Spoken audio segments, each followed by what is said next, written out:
afternoon, everybody. Welcome to the show. This is Just Parlays with Chris King. I'm just along for the ride. I'm your host, Scott Steehn. I am the lead handicapper at WHINERS.com. What's up, Chris? Yeah, I noticed you're along for the ride because I noticed on the intro there. Now instead of you say "and Jim Williams," now it just says "along with Scott Steehn." No, nice, very nice. Yeah. So I guess you are along for the ride. I don't know which match pitch is that supposed to be DeGrom where your name comes up. I got to look again. I just saw it flash real quick. I know it's a Mets right-hander, so it's probably DeGrom. I used to have the Vegas goaltender. Now I just get the NFL logo in the middle of the field, like it's just some generic picture they took, at the Pro Bowl or something. Very good. Hey, how'd your weekend go, buddy? I know you didn't crash any more cars, so that's good. It was very, very quiet. I did cook some steaks yesterday, so I mean that's always a plus. Excellent. Your wife a steak fan? Is that a nice Mother's Day meal for her? Yeah. Michael's already talking about how hope that we listen to him on Joey Logano as a dark horse. I don't know if you consider Logano a dark horse when he won the poll to start. Yeah, but I'll give him credit. He did mention it because the qualifying hadn't happened yet. That's right. That's exactly right. No, I will give 100% full-throated credit to Michael Dose for the call on Joey Logano. Not only did he win the poll, won the race. And I was happy for a long time when Eric Jones was running in the top 10, and then he got wrecked. Everybody got wrecked, man. It was brutal. Hamlin kept going up and down. What's that? Hamlin kept going up and down, and I don't know what happened to him. I think did he get tangled with Cody Ware or some crap? Cody Ware, last place. That's Ware. Although not yesterday, because Reichel's pick was in last place. Right, so make sure you all wish Reichel good wishes for picking Kyle Larson. That's what happens when you pick the short favorite sometimes. Well, I had him in my matchup, so I can't be too excited about it. I don't remember who I picked in the matchup, so I don't know. You didn't lay 150 and lose. I'll tell you that much. No, I think it was 105, but I can't remember who it was. Were you on Rich Strike? Let's talk about the big upset of the weekend. Were you on Rich Strike Saturday, the 21 horse? No, from what I understand, he wasn't even in the race as of 8:00 Saturday morning. He popped in afterwards. He made it Friday. He went in Friday morning. Oh, he did go on Friday morning? Okay. Yep. I saw people talking about how he wasn't in there as of Saturday morning. I like these nicknames that Lex has given us. I'm half of Great Scott. I'm fine with that. And Buffalo Bill. Are you Great Scott, or are you Average Scott, or are you just, how does that work? Depends on the day, depends on my picks. Yesterday, if you were a premium subscriber, I was Great Scott. I went 3-0. If you followed my free play, I was below Average Scott. I had I faded Charlie Morton, buddy. What could be? I faded Charlie Morton too when I wrote that game up. And what could be easier money than fading Charlie Morton? And fading the Reds. He went out and just dominated. So the Reds won a game this weekend. So that was. They played the Pirates though. I know, right? Michael on the Dodgers -1.5. A's, Tigers, Nerfy. There you go. I've actually got the Dodgers as one of my picks because you know who they're playing, Scott? They're playing Pittsburgh. Exactly. Yeah, I do know that. I don't want to tell you why. I don't want to spoil our next show, but I do know a little bit about the Dodgers game. And the A's Tigers, Paul Blackburn going in that one. Blackburn's pitched well for Oakland, which is impressive considering, he's basically been a scrap heap pitcher most of his career. Blackburn pitching in the dead of night. I mean, he doesn't go deep or he hasn't pitched much in the last few years. But I mean, he's pitched well. I mean, he's beat Tampa Bay a couple times. He's got a good record. He's got a good ERA. I mean, is it sustainable? Probably not. Right. But with the way the baseball is this year, where you can hit the ball, where if you hit it a couple of years ago, the ball would still be traveling. Now they just seem to die on the warning track. It's kind of like Willie Mays Hayes in Major League 2 when in spring training he's hitting them all over the park, and then he comes out in the opening game against the White Sox. He cranks and thinks he's going to go out, and it dies on the warning track. Well, must be the wind. I don't know if you were watching the Atlanta game, but they were. I can't think who it was. It was a lefty for Milwaukee when they were down 4-0. Guy on first base absolutely cranked it to right field. I said, "Oh, that ball's 5 rows deep." Barely made the warning track. Yeah, there's something up with the baseball. I mean, I know they're Absolutely. talking about the humidifier. Everybody's got a humidifier or a humidor now. Yep. I don't think that's it. You don't think that's it? You No, think I read something where they said that they've changed the core of the baseball, so it's not the same thing that it was not as before. Corey?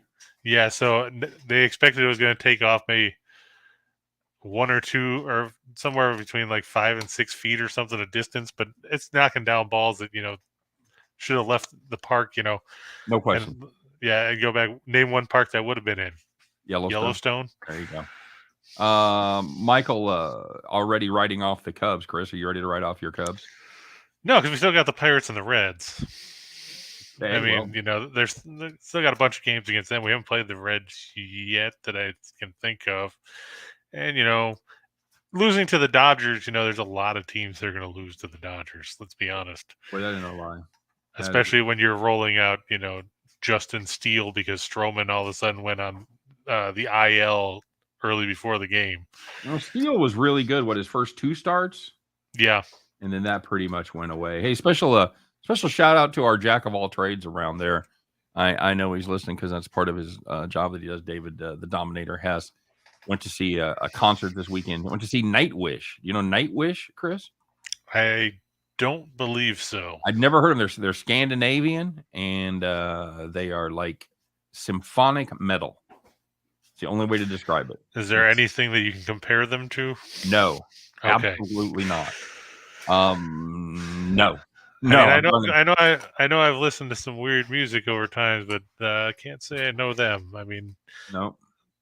I got a big concert weekend this weekend. I'm going to go see Reckless Kelly on Wednesday. Somebody you probably don't know, and then I'm going to go see a stringed quartet do Queen on Friday night, and then I'm going to go see George Thorogood on Saturday. Well, that'll be a good show.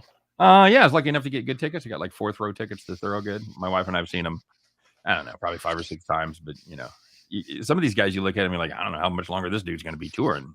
Well, I mean, people were saying that about Keith Richards in 1965. So. Dude, I saw the Stones in 1981 doing their farewell tour. They're kind of like Kiss. I shit you not. So, I mean, basically, a lot of these bands, the Stones and Kiss and everybody, retirement to them is about as permanent as it is in the world of professional wrestling. I mean, how many times has Ric Flair retired? How many times has Terry Funk retired? Yeah, I know. Well, you see it with Edge and what they brought Stone Cold for WrestleMania. And, right, exactly. All right, bud. Sting is still wrestling. That's Steve Borden, not Gordon Sumner. Right, exactly for those of you out there. But back to music real quick. Dream Theater is a band I really like. You ever listen to them? I've heard the name. I don't know that I've listened to them much. They're kind of a progressive, but they do. There's some of their albums where they tell that's the whole thing, kind of like Tommy was with the Who, where it's a whole story. Yeah. Same with Queensryche with Operation Mindcrime or Empire. My favorite line from that is on Empire is in the title song where it starts with a message on an answering machine. It says, "Sorry, I got hit by a 2-ton heavy thing," and then the music starts. It's like, "Hey, wow, that sounded like Thursday." Nice, very nice. What was the last concert you saw? Rush. Do. So that's been a minute. Yeah, because they haven't toured since 18, 17. Yeah, this was back in it was back in the double zeros. Oh, very good. The aughts. I always wondered what that term is, And Scott, we have a player. One team said that they need help. They've never bet baseball, but they're trying today. All right. Well, it's not a bad day. A lot of games. So let's see what we can get rocking. By the way, Michael Doe says he saw Ozzy's farewell tour multiple times. Yeah, no shit. All right, buddy. Well, speaking of, that's a pretty good segue there with one team as we segue into today's action. I bet you even got a little baseball to talk about, huh? Yep, and look at that. Michael was talking about the Dodgers. You were said it might come up on your show, just some random chance. But let's talk about the Dodgers and the Buccos. The Dodgers 19-7, 9-5. Unfortunately, they swept the Cubs at Wrigley over the weekend. But when you're dealing with Kershaw, Buehler, and company, it's an uphill climb, especially when you've got a bunch of pop guns in the middle of your lineup trying to hit them. Yep. We're going to see Julio Urias, 120 games last year. He's 2-1 with a 1.88 ERA, 8 walks, 19 strikeouts, and 24 innings against, let's call him the well-traveled Jose Quintana. That's fair. 0-1, 3.38 ERA, 125 whip, 9 walks, 20 strikeouts over 24 innings. I think the big story here, Scott, is the offenses. The Dodgers lead the majors in runs per game at 515. They average 5.07 on the road. Pirates are 22nd. They average 378. I mean, they're better at home, but their pitching has not been all that great, and their bullpen is, well, what can we say about their bullpen that might not offend people? Challenged. They Sure. try hard. Yeah, I mean that's true. They try hard. They look good in their uniforms. I don't know. I don't know. So if you got a guy like Bartolo Colon, I don't know if you can get away with saying that they look good. No, but I mean, you get a 6'3" guy that throws hard. You're like, well, man, he looks like a pitcher. Well, he does. Yeah, that's true. I mean, I'll give you that. The weird thing is that the Dodgers are scoring all those runs despite batting 236 as a team. Making them count, buddy. Yeah, I mean, you look the Pirates starters have an ERA of 5.40, makes their bullpen 4.29 mark look downright impressive. Finally, we can get to the bullpen. Yeah, but I know you don't want to talk a whole lot about this one because you're going to talk about it in about an hour. Yep. But suffice to say, I'm guessing you're back in the Dodgers here, who are 12-2 in the last 14 meetings in the Steel City. Playing really good baseball right now, man. I hate the Dodgers, but you have to tip your cap to the way they're playing, and you can't let personal animus fall into it. So, yeah. Yep, I'm Dodgers. I mean, I hate the Dodgers myself, but you want to lay the run line is the only way I would play this. Yeah, exactly. I think they're going to win by multiple runs. I'm not gonna say it's the only way I'd play it. It's one of two ways I'd play it. I would also play the alternative run line at -2.5, maybe get a little plus money there. Yeah, I didn't get a chance to look that up to see what it was, but I can tell you this: they've won their last 6 by 3 or more. Yeah, so it's been maybe 110 plus 110. Mm-hmm. Somewhere in that neighborhood would be my guess. But yeah, the Pirates lost their last 4 series openers. They're 1-5 in their last 6 at home. Yeah, we'll take the Dodgers. Yep, all day, day. Scott, did you give $5 or $10 for the minority interest in the Dodgers ownership in the Chelsea Football Club? I did not, and I don't even know what that means. The owners of the Dodgers have now bought Chelsea, the English football team. Okay. So Michael wants to know if you contributed to be a minority owner. I did not. I did not contribute to be a minority owner of Chelsea. I would have if they'd asked me for $10 and they send me a stock certificate. I'd have done that. And Ninth Wonder said it amazes him every time he sees Jimi Hendrix setting his guitar on fire in Monterey back in 1967. It's a great clip, man. It's a fantastic clip. I saw somewhere, I want to say within the last 5 years, that guitar sold somewhere. I can only imagine what the price tag would have been. It was a lot. Yeah, obviously, it was a lot. It's tickling. That memory is tickling the back of my brain. Maybe somebody's got more information on it, but I swear that came up for sale at an auction.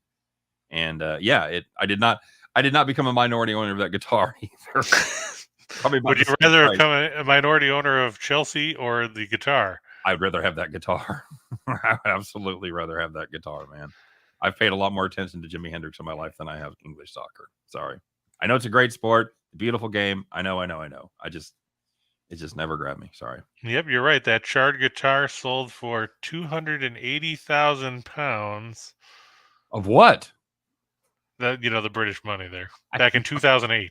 Okay. All right. So we've learned 2 things. My memory is not totally shot, and I'm older than I think because I thought it was about 4 or 5 years ago. Which is weird. It said it was still less than the $1.8 million that they fetched for his Woodstock. I remember thinking at the time it was a fairly reasonable price for what it was. I remember thinking like, wow, only whatever, 300 grand, 350 American, whatever that was at that point. I believe Jimmy. Yeah, he did that. You're absolutely right, Michael. He was left-handed, strung a right-handed guitar upside down, and strung a right-handed guitar opposite and then played it backwards. That is absolutely 100% correct. I did not know that. Yeah. Yeah, he was completely self-taught. It's amazing the kind of talent that he had. If you ever wanted a super deep dive, it's about a 24-part series. It's called Rock and Roll Archaeology on a podcast. I'm about right in the middle of it, and it is. If you're a rock and roll fan, about the old rock and roll history, how it all happened, I can't recommend that enough. And no, I don't have any kind of tie-in with them or anything like that. I think. Are you a minority owner? I'm not. No, I wish I was. It was a really well-produced thing, and it's fantastic. So, Bill, I actually do like the Celtics. I think they should have won Game 3. I think Boston kind of got jobbed by the officials. How they didn't call a foul on Jrue Holiday as a shooting foul at the end there was. Yeah, he was obviously had his feet planted. He was an upward swing, and so I think Boston's going to bounce back and take that one to even the series. You have any thoughts on Scott? I took it as my play of the day. I got Boston pick. It's been bouncing back and forth. Bucks -1 and pick. So keep it. I saw it at Boston plus 1.5 this afternoon. You can grab if you can grab that, grab it all day or day right there. There was a lot of things that went wrong for Boston. They were still able to keep that game competitive. Should have tied it. Could have won it. I will say this: the only thing that worries me, you talk about the officiating, really favored Milwaukee. Wait, who's officiating that game tonight? It's not that? Scott Foster, is it? I don't know, bud. I don't know. I haven't seen the officials yet. I do know that the Bucks shot like 20 fewer free throws than the Celtics did in that game. So that's the only thing that worries me about taking the Celtics. I am on the Celtics like you guys are. That worries me because you think about, well, the Boston really got jobbed. Well, they had 20 more free throws. So Boston shot 34 free throws. Milwaukee shot 17. Yeah. So it's a 2-to-1 ratio. Doubled them up. Not 20 more, but they doubled them up. Yeah. Do you think John Morant's injury is karma for what happened to Gary Payton from Dylan Brooks? Well, if you believe in the big wheel of life and if you believe in karmic justice, then yeah, I could totally see that. How do you like Memphis if Ja doesn't go, buddy? I don't. I mean, you look at the way he went out in the series. I think they said he hasn't played 29 minutes, and in those 29 minutes, Memphis has been outscored by 32. See, and that's weird because when they were without him this season, I believe they were 20-5. I was going to say 20-5. They were 18-6-1 against the spread without him. So something to consider, at least. All right, what else you got, buddy? On the other one on the diamond, we're going to talk about another NL West team. In fact, two of them. Can you believe it? Two of them in the same game. I cannot. It's like Ron Burgundy when he tried out for Anchorman. Well, the Astros and Cubs decided to play. What's better than playing one game? They played two. I don't know why. The Rockies 16-12. The Giants 16-12. How about that? The problem for Colorado, this game's on the road, and what's been an ongoing trend since the franchise came into existence. The Rockies struggle hitting away from Coors Field. Although they've probably won almost as many games on the road this year as they have last year. They were dreadful. Yeah, they were brutal last year. Dreadful on the road. So, what do you make of the? That shouldn't say Cardinals. That should say Rockies, but don't worry about it. Austin Gomber. Oh, that's why, because he was an ex-Cardinal. So right. I probably was looking at that and said, "Oh, look, yeah. Look, it's Nolan Arenado on the mound again." Yeah, against Carlos Rodon, who took his first loss in his last start because they didn't score any runs against who else? The Dodgers. You look at that, Scott. The Rockies 9th in the majors in runs per game, but they're just 29th when it comes to scoring on the road. Yep. 2.75 runs a game. They don't hit well away from Coors. Like I said, that's been an ongoing trend since 1993. Yep. Let's just take a look at how bad their splits are, so we can tell you that they're bad. Colorado on the road. Here we go. 224 as a team average, 10 homers. They've got an on-base percentage of 291, a slugging percentage of 352.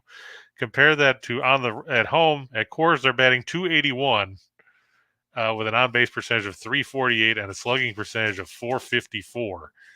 So you're talking about a 100-point drop in your slugging, 57 points in on-base percentage, and 57 in team batting average.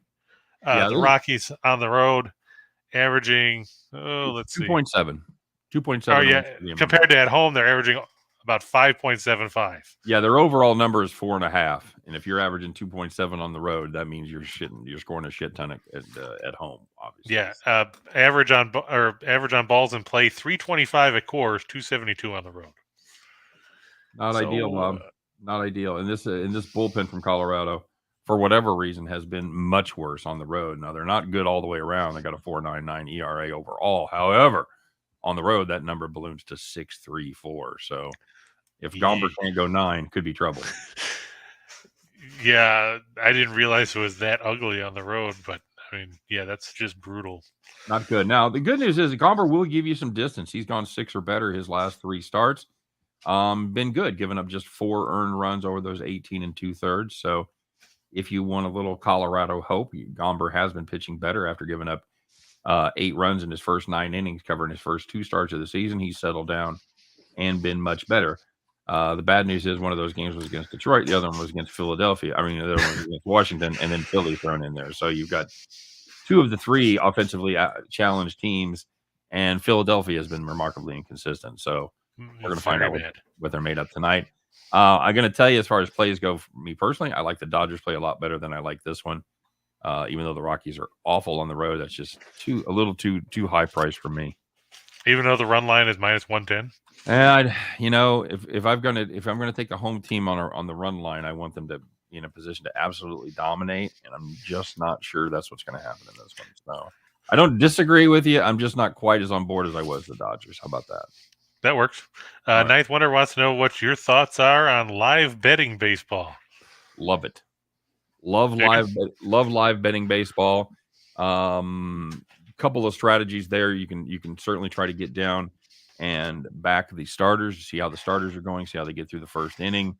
And you can also take a look and project bullpen usage, knowing who's going to be coming out of the bullpen, how many innings that bullpen has pitched in their last 3 or 4 games, and who's likely to come out and how they match up with the other team. So, yeah, there's a lot of moving parts, probably more moving parts to betting live baseball than betting live in almost any other sport. But I like it, and it presents a great number of opportunities for profit. You a fan? Yeah, I mean, I agree with you. There's a lot of good options you can get out there. Sometimes you get those ridiculous inflated run lines all of a sudden because, a team will have a big inning. Yeah. So then you can get, somebody +5 or 6.5 or whatever. Sure. They put up 5 runs in the first 2 innings, and that number balloons up to 11.5, 12.5. And you're like, oh, fuck, they're not going to do that for the rest of the game. Right. And most of the time they don't. Now, sometimes they do, and you look stupid and you lose. But I look to go, and that's pretty much my live betting strategy, regardless of the sport. I look for inflated numbers due to immediacy bias, and then try to go the other way. That makes sense. So, a lot of times, you'll calm that down. You'll change out pitchers. The pitcher will find himself. A lot of times in the first inning, you'll see even good pitchers get hammered, and there's an old adage in baseball with good pitchers: if you don't get them early, you ain't going to get them. And a lot of times that's very, very true. Or in the case of bad pitchers, Toronto had the bases loaded with 1 out in the first yesterday. Had 2 runs on the board, and then Chapman fanned on what was a horrible at bat, and then the guy got out of the inning only giving up 2 runs, and Cleveland came back to win. Michael brings up a good point. He says San Francisco is playing with Austin Slater, Michael Dubon, Darren Roof, and Estrada. Darren Roof sucks. I'm surprised he still has a job. No relation to Phil Roof, by the way. You know who Phil Roof is? Phil Roof. Sounds familiar. Old catcher for the Kansas City A's, and I think he went on to at least maybe coach first base or something. Who won NASCAR yesterday? None of us, James. That's all you need to know. Joey Logano won, buddy. Went pole, started on the pole and wasn't quite wire to wire, but he was close all day long and ended up winning it. Yeah, like I say, even a broken watch is right twice a day. I mean, we've seen Logano have some horrible races. Yeah, to be generous. Yeah, we've backed him a couple times, and he has completely no-showed for us. Lex says, yeah, the Rockies are going to lose because it's an away game. That's kind of what Chris is basing his whole strategy here on this one. So, Well, I mean, you look, they're 2-8 in the last 10 meetings in San Francisco. They're 5-17 in the last 22 against the Giants. Period. Yep. I mean, Yep. I get the NL West is a blender when you've got the Dodgers and the Giants. Even San Diego's played well. Damn good baseball this year. Um, Arizona and Colorado both playing better than everybody anticipated. They're not going to be mistaken for good teams, but they're not just the absolute shit that we thought they were going to be. Especially Arizona competing with what we thought would be Pittsburgh for the worst team. Yeah, I mean, you look, all 5 teams in that division are above 500 right now. Mm-hmm. Yeah, I mean, how scary is that? When Scott and I did our breakdown, we did it with Tim Earl, and we called the NL West the best division in baseball, and I haven't seen anything to dissuade me of that notion in the first month or so. I would agree with you. I mean, it's going to be the tough part is going to be when they start cannibalizing each other. Right, and we're seeing it now. So, all right, cool. So take the favorites, lay the number there in the NL West. I think if we get to take away from those first 2 games. Yep. And what else you got? Anything else? Now we get to go to the ice. Little ice. It's a hot day. Let's get a little ice to cool us. Is it hot there, or is it 72 and clear? No, it's 82, 83. Probably the warmest day we've had this year. Literally 2021. So. You mean 2022? Yeah, whatever this is. 2020. Yeah. No, 2022. 2021 had some hotter days, but yeah. All right, well, we're going to go to Washington, D.C., where good old Jim Williams resides as the Capitals host the Panthers in Game 4. You were right about how things went in Game 1 of that series when we talked about it last week, Scott. Then Florida bounced back in Game 2 before Washington took Game 3 convincingly at home after switching goaltenders. Yep. Ilya Samsonov expects to be back in net for Washington tonight against Sergei Bobrovsky. We got a couple of teams that have been snake bit in the playoffs, and I know everybody wants to talk about how Washington won the Stanley Cup a couple of years ago. That's all well and good. The problem is that Washington has been relatively just as bad when it comes to having playoff success. I guess they're allergic to it, some of these teams, because if you look outside of that run with the Cup, Washington was notorious for finding ways. They had 3 straight first-round exits since then. They lost 3 straight second-round series prior to the Stanley Cup. So it's hard to get a handle on what Washington brings to the table at any given basis. I know Florida, we talked about how they haven't won a playoff series since 96. But, I think this is a bounce-back game for them. They know they don't want to go down 3-1 going back to Sunrise. Samsonov was inconsistent all season. I know he had 24 wins, but you look at his goals against, nearly 3. His save percentage is under 900. Jim wants to know why we're not taking the Caps. Well, I don't like Washington. Too much gridlock. Yeah, there you go. And, everybody still remembers Dale Hunter. Sure they do. Even Reichel, who wasn't alive when Dale Hunter did that, said Dale Hunter's a dick. What did he do? In the 93 playoffs against the Islanders, Hunter was in his own zone. Pierre Turgeon stole the puck from him, went in and scored it. It iced. Oh, that's right. He boarded him after the goal. Turgeon's celebrating. There's 15,000 or whatever fans at the Nassau Veterans Memorial Coliseum screaming. The goal music's going off and everything else, and Hunter comes up and waffles him like he's, vintage WWF heel, comes up and bells him with a steel chair or something. Brained him into the boards. Turgeon, I think, missed the rest of the playoffs. He might have come back in the Eastern Conference Finals for a game or 2. Hunter got suspended 21 games. His excuse was that he didn't know he scored and he didn't see the light go on. So they didn't necessarily buy that excuse. No, and I mean, this was back before Gary Bettman was even commissioner. So, I mean, you can't even blame him. So something that happened 30 years ago, you're still salty about that.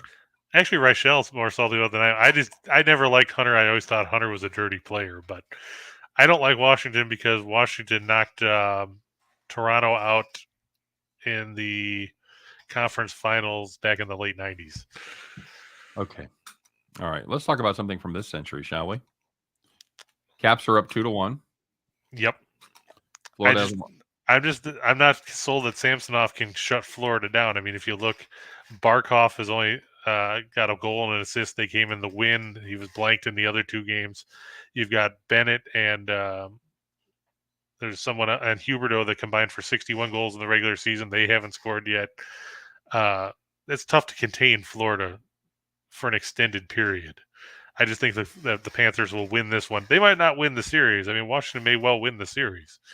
I'm not going to say that one way or the other right now, but I think Florida will get the win here to go home even at 2. Okay. Let me guess, you don't have an opinion. I do have an opinion. I want no part of laying minus 175 against a team that traditionally chokes in the first round of the playoffs. I know they both do that, but the Capitals have something that the Panthers don't have, and that's at least one run to the cup. Nope. And again, they may well win. Absolutely a strong possibility. I just don't want to get involved at that price, buddy. Well, that's all well and good. That's why you don't pick hockey games. Oh, well, okay, we'll see. Well, no, I know most of the time you said you don't necessarily do a lot of hockey games. No, I don't follow. I'll just say I don't follow as closely as I follow the other 3 sports. Right. That's all I meant. So I do. I've been forced to educate myself because we talk about it a lot, and I am at least aware of trends and things like that. So yeah, we'll see. Well, here's the other game tonight. Now here's a big number I can get behind. Go ahead. The Colorado Avalanche, they lead the series 3-0 facing the Nashville Predators. Yeah. Nashville, like Reichel said when we were talking in the text chain, Nashville was dead when Saros got hurt. Yeah, Ingram had the game of his life, and they still lost. Yeah. So, and then, he came back to earth in game 3.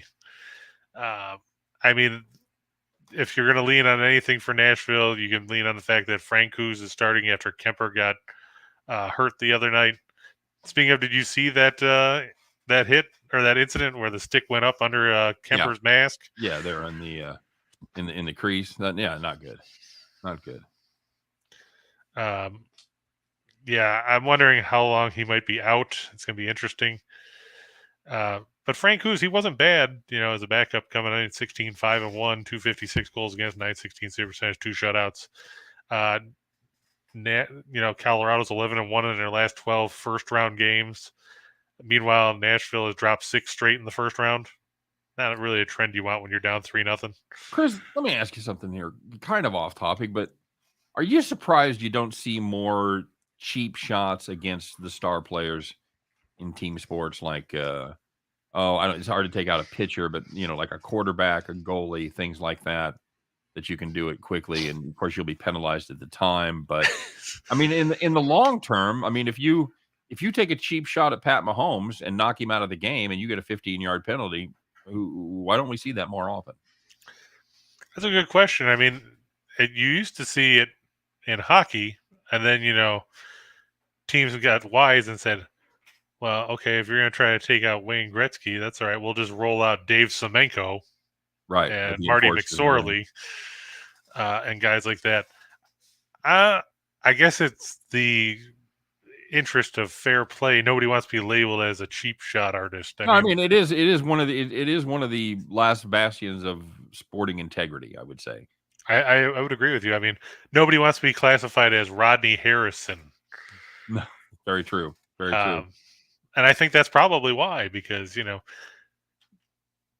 mean, the guys like that, or Bernard Pollard. Remember Bernard Pollard played for the Chiefs when he wrecked Brady's knee? I do. Nobody liked him outside of Kansas City, probably at that point. That ended up coming up to bite. That ended up biting the Chiefs in the ass, though, because who took over for Brady? Matt Castle. Where'd Matt Castle go after that? After the next year? Oh, did he end up over there after that? Yeah. We had him for 3-4 years. We had him for a couple, but I mean, he didn't really do anything. No, he was our starter, buddy. He was our starter. So, yeah, that ended up biting Kansas City in the ass big time. I would say that was one of the worst things that Pollard could have done. Yeah, and then it affected him later on because he didn't really get a ton of contract offers after that either. No, he did not. As far as this game goes, how many goals do you think that the Avalanche are going to score? How many? I was going to say, well, that's another way to ask my question. How many do you think the Preds have to score to win? 4? Probably at least. Yeah, at least. Can they put up 4? Can they put up 4 against the backup goalie? I don't know if they can get 4 on Francouz. I mean, they didn't put up a whole lot after he came in on Saturday. And even if you do, can you slow down? Can you open up that much and hope that Ingram can bail you out like he did in game 2? Because, like you said, he played the game of his life and they still lost. Right. And, the Avs have put up 7 twice in this series, and then, 2 in the game that, Ingram stood on his head. So you could be wildly optimistic thinking that you're going to win if you get to 4. 4 may not do it. Yeah, and I mean, look, even at the plus 1.5 on the puck line, it's still even money. I mean, how often do you expect to see that at plus 100 for that, based on the fact that we've seen 2 games, like you said, there were 7-2 and 7-3. Right. Yep. Exactly right. And you also get a situation where this is where they're down 3-0. If Nashville gets into an early hole, 2-0, 3-0, absolutely over. Yeah, turn the lights out. Yep. All right, very good. What else you got? Now we can go to the NBA, and that brings us to Kevin, who said he had a terrible day with taking Phoenix on the money line and taking Philadelphia, Miami under. Mm-hmm. He's hoping to turn things around today, and he's talking about taking Milwaukee and the under. Okay. All right. Along with Golden State minus the points, Boston in the first half, Golden State and over in the first half. Well, I'll tell you what, it's hard not to play the under in this game. I mean, obviously, these two teams are kind of due to break out. You know what I'm saying? I mean, they've played just absolute slugfest. Only one of them has got to 200, and that was 204. Yeah. But the Bucks, they're doing their playoff defense thing, and they lead the playoffs 96.9 points a game. They've seen the under cash in every single one of their playoff games. So yeah, I think the under is a safe bet. I mean, even if they go, like you said, even if they go over 200, where are they going to get to? 207, 208? Yeah, that's what I'm thinking. Now, again, I wouldn't sit in stunned amazement if this game ended up at 230 as both teams found their offensive stroke. But I think the smart money has to be on the under at this point. I agree, and you said you think Boston is going to prevail as well. Yeah, I do. I think there were so many things that went wrong, including just a terrible shooting performance from most of the Boston team. They shoot 37% from the field, so you have to see room for improvement there, even with a good Milwaukee defense. I don't think Boston is that bad on the offensive side. So yeah, 9 of 33 from 3-point range, and 4 of the threes that they made were from Al Horford. Yeah, Horford had a day of his life. Yeah, Tatum 0 for 6 from 3, 4 of 19 from the floor. Smart was 1 for 8. Yeah, Smart and Tatum were dreadful. Both of them were just awful. Grant Williams was 2 for 9. And, at least they only played Thace. I like to call him Lou Thez, but, he only played 2 minutes and 17 seconds. I'll tell you what, I like, I don't know what Giannis's point total is. Probably somewhere around 30 or so. They haven't shown an ability to stop him. They've stopped everybody else. And at times, that Milwaukee offense looks a little choppy and out of sorts without Middleton there. Yeah, I mean, he's a good floor spacer. Right, and then at times they're fine. It just depends on how the breakout goes and what defense the Boston Celtics throw at them. But they've been inconsistent on the offensive side of the ball. But the one thing that has been consistent is Giannis has got his. And and you look at that game the other day, he shot the ball 30 times, so did Holiday, and the rest of the team shot at 39. Right. And you're not seeing much bench scoring from either one of these teams. No, not at all. I mean, Milwaukee had 20 points off the bench. 11 of those came from Connaughton, and Portis had the other 9. And then from Boston, Derek White had 14, and Grant Williams had 9 in the last game. They're not really going as deep as you would think. They're only going about 8 guys because, I mean, if you look, the 9th guy for Milwaukee played 2:18. The 9th guy for Boston played 2:17. Yeah, it's like watching a college team in the tournament. Yeah, when they whittled it down to 7, maybe 8. Maybe you got an 8 guy getting 5-10 minutes, but other than that, they're running a 6-7 man rotation. let's see what the line is. Antetokounmpo's point total. I'm going to go with 30.5, maybe 31.5. Let's see. This shows if Antetokounmpo to score at least 25 is minus 500. To score at least 30, it's minus 155.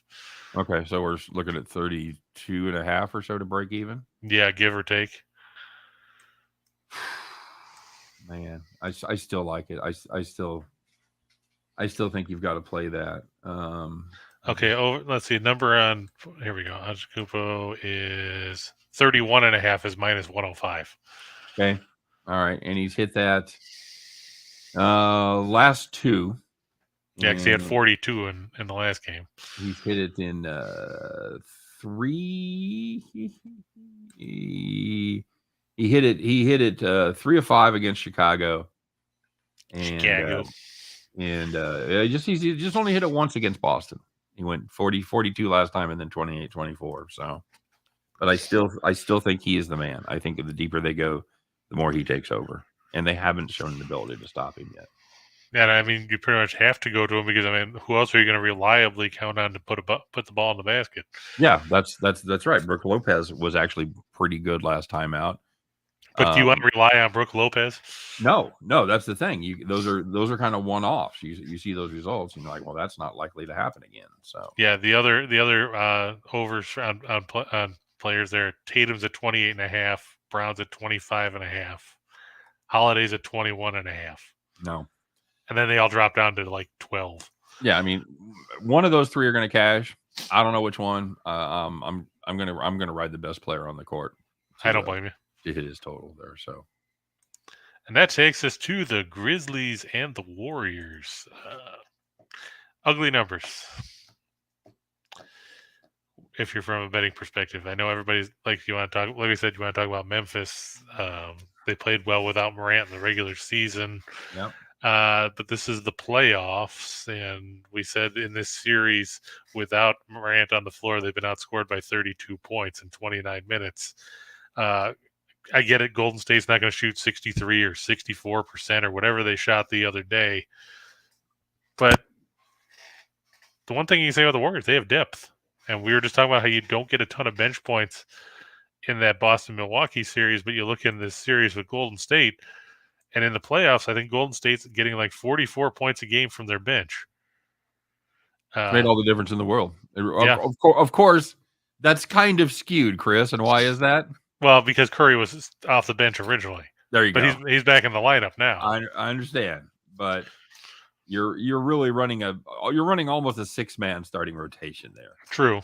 But yeah, my problem with this, what seems to be different than this Memphis team without Morant during the regular season, is Desmond Bane is banged up. And yeah, he's been battling that back issue. Right, and he has not been nearly as effective as he was in Morant's absence during the regular season. So that's my concern there. If you want to make the case that Memphis was 20-5 without Morant, which is all well and good, but when you don't have Bane healthy, I think this could be an entirely different animal here. Now, what do you make of Jaren Jackson? He's been basically a non-factor most of the postseason, which is weird because he's a talented player, a lot of skill, a lot of ability, but he hasn't really done a whole lot because he's been in foul trouble all the damn time. Yeah, he has. He fouled out of the game 3 against Golden State. Picked up a couple early fouls the last time out, and he went for 33 in the opener. And then hasn't really been heard of since. We're going just 12 and 15 points. You're definitely going to need him to go 22, 23 plus. Yeah, and if you look, the weird thing is that if you look at the player props, there's 3 players with point totals over 20, and none of them play for Memphis. That's not a good sign. They've got Bane and Dylan Brooks at 18.5, and that's the high end for them. What's Jackson's total? 13.5 or so? 15.5. 15.5? Yeah. No, can't do it. I actually have it in the shot in the dark. I have Jordan Poole going over 20.5 because, like you said, they're running a 6-man rotation. Because somebody's got to score. Well, and Yeah. I mean, Poole had 27 the other night. Yeah. Yeah. And you look, I mean, he had 20 in game 2. He had 31 in game 1 against Denver in the first couple of games. He had 29 and 27 and 30 and 20. So I mean, he's been good in the playoffs. Yeah. I mean, six games with at least 20 points out of 8. Yeah. When you bump Steph out of the starting lineup, you're probably pretty good. Allegedly. I know. Mr. Jokey. So you're okay with laying the 10 there? Yeah, I mean, we just watched Memphis get obliterated. I'm not sold on Memphis right now. I know getting Brooks back will help, but you're getting Brooks back without Morant. Right, without Morant, and like you said, Bane is banged up. So I mean, who's the second or third guy to step up? We know it's not going to be Jackson more than likely. So where are you going to get points? Is it going to be Brandon Clark? Is it going to be Tyus Jones? Is it going to be Scott Michelle? It's going to be Adams. Oh, it did. Jeez, there he goes. One team, you'd have to live bet the Yankees Rangers because that game started. They're in the top of the 6th already. No score there. Nestor Cortez hasn't given up a hit yet through 5, Scott. It's been very, very good. Very good this season. Would you live bet the Yankees over the Rangers? Yes. Well, I'm sure it's a prohibitive price. Probably. I don't know. It's like I said, it's donuts in the top of the 6th. I would guess you're still going to pay minus 175, minus 180. I'll take a look here and see what kind of live price you can get on that. And John's in a bunker. Yeah, I'm still trying to collect that money you owe me, John. What the hell? Get out of that damn bunker before I have somebody go and blow it up. I hadn't told you about this. Minus 190. I was close. Yep. So you were pretty close on the money there. I solved the big mystery in my house like Thursday of last week. I got a Royals hat from eBay, made out addressed to me, and it had the return address, obviously, of the eBay seller. So I had no idea where it came from. And then I had one of my guys in the comment section ask me on yesterday's video, "Hey, did you get the hat I sent you?" Like, yes, I did. How the hell did they get your address? I wondered the same thing, and then I Googled Scott Steehn address, and the third link had it. So there you go. Apparently it ain't that hard because I thought the same thing. I'm like, ooh, that's not good. But stalker. All the more reason I should have used a fucking pseudonym. But you know what? This is an overwhelmingly positive experience. The only time people are kind of dicks is when we lose. And it's kind of one of those things where you're like, I don't blame you. So I get it. And again, yeah, there it is. I'll be damned. What's that? Your address. Oh, my address. Yeah. So let's tell everybody, shall we? It's 1, 2, 3, 4. Yeah. Special shout out. Straight. Special shout out to Bronco Devil down there in Austin who sent me that hat. It's very good. He's from Williamsville and he's sending you crap about the Royals. What the hell's up with that? It's a great hat, dude. It's a really great hat. It's one of the nice ones, you know. So yeah, I got no beefs. If anybody else wants to look at my address and send me shit, by all means do it. I'm all about it. I will never wonder. But my only thing would be kind of put something in there or give me a heads up that it's coming, so I don't have to ask all my kids and everybody I know to send me a hat. So there you go. I feel like Spicoli in Fast Times. Like Steve got a hat. What the hell? I got a hat. I wore it in last night's video. So I would have worn it today. This is just bullshit. I just got out of the shower. And I can tell your hair didn't move. I would have a hat hair for until I take my next shower. So next week. Yeah, I don't rock the hat all the time like you do, buddy. Well, it's a gift. I'm proud of my hairline. What hairline? Oh God. Okay. What else we got? Well, now we'll move on to the 2 for the money part. 2 for the money. All right, here we go. We got about 5 minutes. Let's rock and roll. Yep, we talked about the Dodgers and the Giants already. I like them there, and I like the Warriors and the Avs. By the way, we like the run line on both of those. Yes. Don't be afraid to lay the 1.5. Yeah, and we definitely like the puck line with Colorado because the only game they didn't cover the puck line was when Ingram stood on his head. And he's still I would definitely look at that for a live betting perspective. Because like we said, if Colorado goes up early, it's over. Yep. I would agree with that 100%. All right. What else you got? Well, now I got the 4 for the show. All right. Brought to you by Miller Lite. It's everything you want a beer to be. Is it less. is it just me that I'm the only one that it's bothered that we don't do 3 to get ready?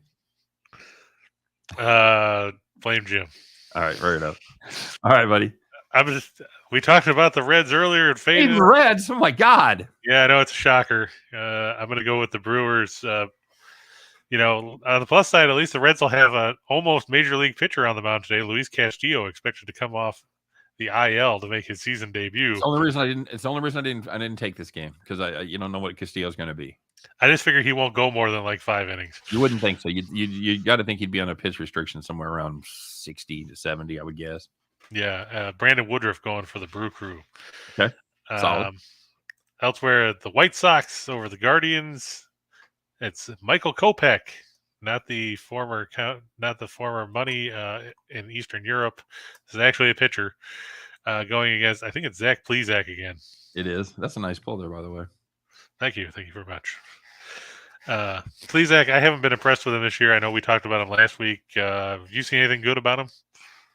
He's had a couple of decent performances, but for the most part, he's a guy that cannot be counted on. And look at his last 2. He gave up 7 runs in 3 2/3 against the Angels, and then he gave up 5 against the Pods in 5 innings. Yep, he was outstanding to start the season, giving up just 3 earned in his first 3 starts that covered 17 2/3 innings, which was that's outstanding. Of course, one of those teams was the Royals, so I always have to put that caveat on there. But he has been absolutely dreadful. Last 2 times out, as you mentioned, 10 earned over just 8 2/3 innings. Not good. Yeah, no bueno. You're fading a fading pitcher. Not a bad idea at all. Yep. And then the Panthers over the Caps, we talked about. We go different ways on that, but it's all right. Okay. And I'm gonna go with the Rangers over the Penguins. I think everybody's gonna look at the score the other day and say, "Well, the Penguins won 7-4." Yeah, well, the Penguins were ahead 4-1, and then it was 4-4 all of a sudden. So I think the Rangers will be desperate here. They're gonna want to even it up, go back to Madison Square Garden on Wednesday with a chance to take the series lead back.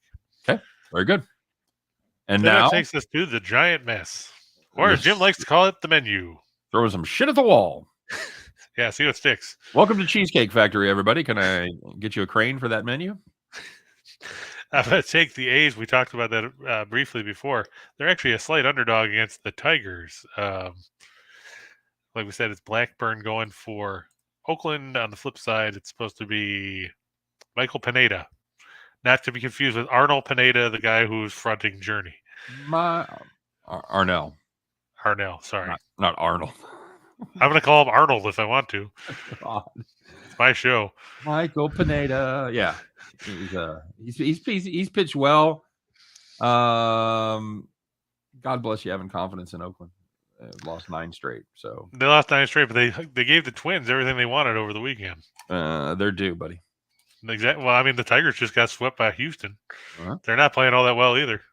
Correct. And, I mean, look at it this way: you want Oakland to win because Detroit plays in the AL Central.